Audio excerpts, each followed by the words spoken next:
ყურებში არის ეგეთი რაღაცა, ყურებში არის ან ნაკლებს ბოროტებდნენ ჩემ რომელი ბოროტებას მაინც სეგმენტია რა. სეხვილი ფქვილი არის ნაკლებად ბოროტება მაგიდან რა. ფქვილზე რეალდი საქართველოში ისეთი სიტუაცია რომ ძალიან ბევრი ფქვილი შემოდის ძალიან დაბალი ხარისხის. ნუ გეშინიათ საფუარი ზოგადად. ეგ არის ძალიან ბევრი ჯერ გამიგერ უსაფუარო პური. ჯერ ტერმინოლოგიურად რო იყო უსაფუარო პური არ არის ეგეთი მოვლენა. ანუ პური თავისთავად საფუარი არის. ანუ პურის დეფინიცია არის სამი ინგრედიენტი: ფქვილი, საფუარი, წყალი. მაშინ არის პური. მაშინ პური აღარ არის. მაშინ შეიძლება ჭადი გააკეთო მაგის გარეშე. მოდეშტა, ხო და ისიც ხამინდა რომ ეს მეც წყალიმთის ვეცბაშენ. მადლობა.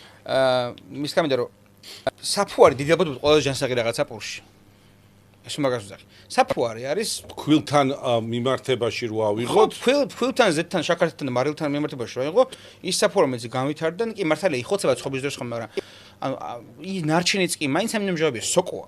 ოკეი. ამიტომ ეს მავნებლობა თავისთავად საფუარს არ აქვს. დამოუკიდებელი. ეს იყო როგორც რომ ვიღაცამ ერთხელ ალბათ ნახა როგორ კეთდება საფუარი სპირტის ხახნებში. ტექნოლოგიურად. არის საშინელი სანახაობა არის, უბრალოდ იმიტომ რომ ლორწოს გავს უბედურს.